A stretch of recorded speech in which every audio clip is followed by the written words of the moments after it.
नमस्कार, GK 24/7 news देख रहे हैं आप। मैं हूं आपके साथ हर्ष भारद्वाज। और चीनी घुसपैठ को नाकाम किया गया। बड़ी खबर, बड़ी जानकारी। सबसे पहले पैंगोंग झील पर घुसपैठ करने पर चीन को करारा जवाब मिला है। बड़ी खबर, बड़ी जानकारी इस वक्त की। भारत ने चीनी सेना को खदेड़ा है। पैंगोंग में भारत की स्थिति मजबूत है। बड़ी खबर इस वक्त की, क्योंकि एक बार फिर से भारतीय सेना ने चीनी घुसपैठ को नाकाम किया है। बड़ी खबर हम आपको इस वक्त की दे रहे हैं। झड़प के बाद अब श्रीनगर लद्दाख हाईवे सिर्फ सेना के लिए खुला है, आम लोगों के लिए उसे बंद कर दिया गया है। इस वक्त की बड़ी जानकारी हम आप तक पहुंचाने की कोशिश कर रहे हैं। पैंगोंग झील पर घुसपैठ करने पर चीन को करारा जवाब दिया गया है। भारत ने चीनी सेना को खदेड़ा है। पैंगोंग में भारत की स्थिति बेहद मजबूत इस वक्त है। बड़ी जानकारी, बड़ी खबर हम आप तक पहुंचाने की कोशिश कर रहे हैं। भारत चीन के बीच त्रिशूल में कमांडर लेवल की बैठक लगातार जारी है। बड़ी जानकारी। लेकिन अगर बात श्रीनगर लद्दाख हाईवे की करें तो अब वो सेना के लिए सिर्फ खुला है, आम लोगों के लिए आवाजाही के लिए पूरी तरीके से बंद कर दिया गया, क्योंकि पैंगोंग झील पर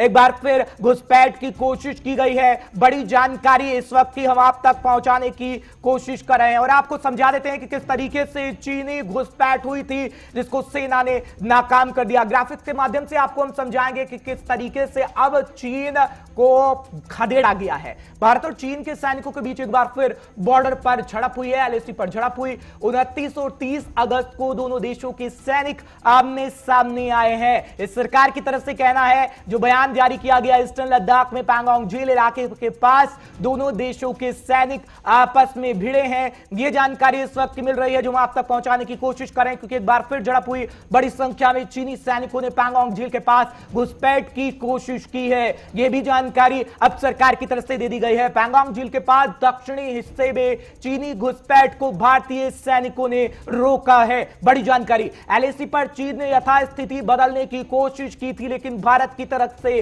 करारा जवाब और उस घुसपैठ की कोशिश को नाकाम बना दिया गया, जिसकी जानकारी हम आप तक पहुंचा रहे हैं। झड़प के बाद सरकार ने कहा, घुसपैठ वाले इलाके में हमारी पोजीशन पूरी तरीके से मजबूत है और सेना की पोजीशन बरकरार है। सीमाओं की रक्षा के लिए भारतीय सेना पूरी तरह से संकल्पबद्ध है, यह सेना की तरफ से भी कहा गया है। और हमारी सेना ने न सिर्फ चीनी सेना को रोका, बल्कि उन्हें खदेड़ भगाया है। यह सरकार की तरफ से कहा गया और हम बातचीत के लिए प्रतिबद्ध हैं, लेकिन एकता और अखंडता से समझौता नहीं, यह सेना की तरफ से कहा गया है। जो ग्राफिक्स के माध्यम से हम आपको समझाने की कोशिश करें। झड़प के बाद श्रीनगर लद्दाख हाईवे को बंद कर दिया गया। सिर्फ और सिर्फ सेना की आवाजाही होगी, आम जनता की आवाजाही को रोक दिया गया है। बड़ी जानकारी और बड़ी खबर हम आप तक पहुंचा रहे हैं।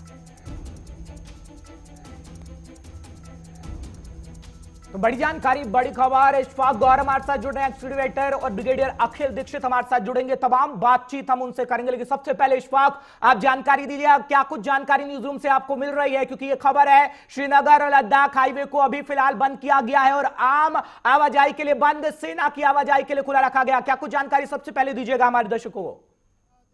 अगर हाईवे की हम बात करें, चूंकि अभी ऑफिशियल कंफर्मेशन आना इसका बाकी है, लेकिन सूत्रों से और ग्राउंड जीरो से जो हमारे संपर्क में लोग हैं वो लगातार ये बता रहे हैं कि जिस सुबह से लगातार ये देखने को मिला कि ऑन प्रायोरिटी इस रूट पर जो है वो आर्मी की मूवमेंट को जो है वो इंश्योर किया जा रहा है और उसके बाद हो सकता है शाम होते होते पैसेंजर व्हीकल्स को भी जाना दिया जाए। चूँकि मौसम का मिजाज बदला हुआ है, वो भी एक कारण हो सकता है कि शायद इस रूट पर पैसेंजर व्हीकल को ना छोड़ा जाए। लेकिन ओवरऑल जो बड़ी खबर है वो ये है कि लद्दाख की सिचुएशन का असर जो है वो अब आपको जम्मू कश्मीर के अंदर भी देखने को मिल रहा है और हाईवे उसकी ताज़ा मिसाल है, अगरचे अभी इसकी पुष्टि होना बाकी है आधिकारिक तौर पर। लेकिन लद्दाख की जहां तक हम बात करें तो लद्दाख के अंदर जो इंसिडेंट हुआ है उसको लेकर अब खबरें आना शुरू हो गई है। और पीएलए की जहां तक हम बात करें, पीपल्स लिबरेशन आर्मी की जहां तक हम बात करें, और जो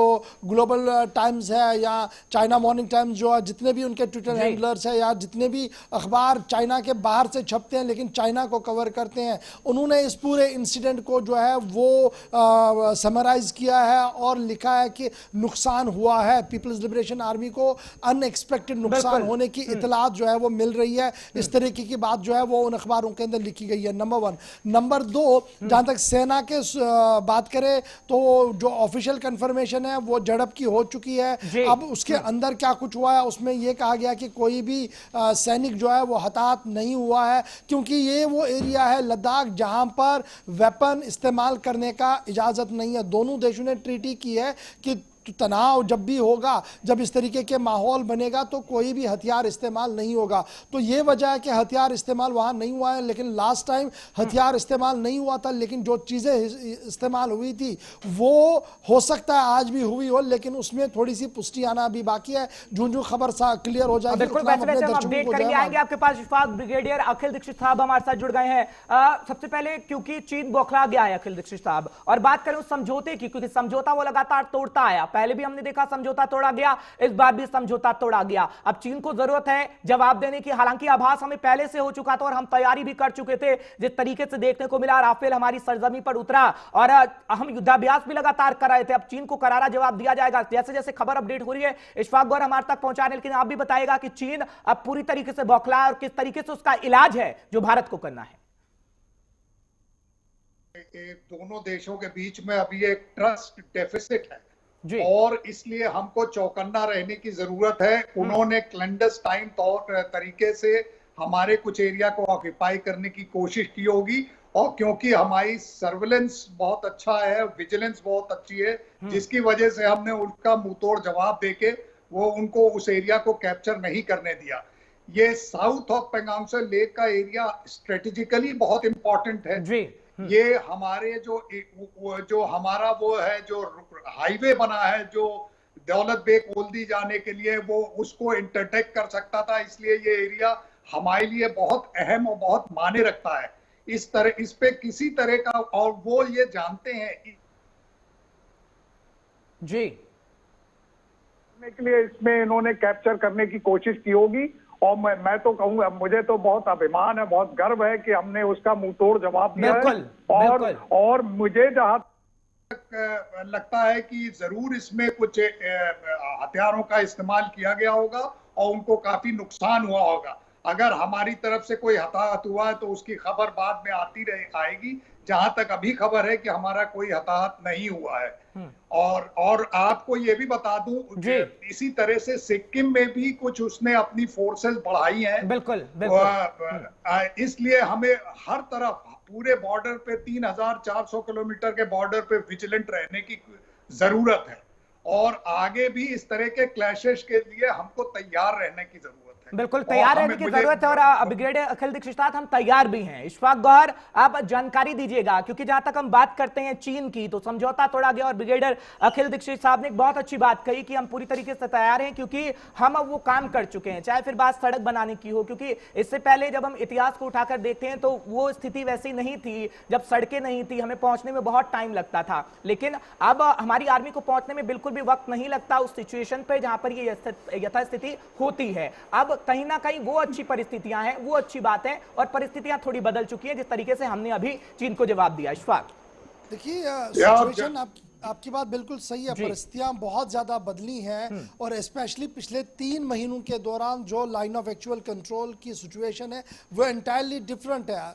करगिल वार के बाद इतने बड़े पैमाने पर जमाव वहां पर फौज का कभी भी नहीं था जिस तरीके का जमाव आज लगाया गया। अब सिर्फ फौज का जमाव नहीं है, हमने देखा कि एयरफोर्स ने भी अपना सारा फोकस जो है वो लाइन ऑफ एक्चुअल कंट्रोल जो चाइना के साथ लगता है उस पर लगाया है। न सिर्फ वो लद्दाख वाले पोर्शन पर, बल्कि हिमाचल, अरुणाचल और अदर सेक्टर्स के अंदर भी उनकी नज़र जो है वो पूरी है। और हर दिन यानी 24/7 दिन हो या रात हो, हवा से नज़र रखी जा रही है कि ज़मीन पर क्या कुछ हो रहा है, और वो सारी चीज़ें इन प्लेस हैं जो इस वक्त युद्ध के अंदर ज़रूरत होती है। अगरचे युद्ध नहीं हो रहा है, बिल्कुल भी कुछ भी नहीं हो रहा है, लेकिन उसके बावजूद भी दोनों फौजें आमने सामने हैं। और ये चीज़ हमें हर्ष याद रखनी होगी कि दोनों न्यूक्लियर पावर्स हैं, और अगर छोटी सी चिंगारी यहाँ पर चलती है वो साउथ एशिया को अपने लपेटे में लेगी। बल्कि कुछ लोगों का ये मानना है कि ये सिर्फ साउथ एशिया तक नहीं बल्कि एंटायर वर्ल्ड को अपने लपेट में ले सकती है। तो ये भी एक बड़ा फैक्टर है कि फूक फूक कर कदम जो है वो बढ़ाया जा रहा है, क्योंकि भारत पहले दिन से ही इस बात को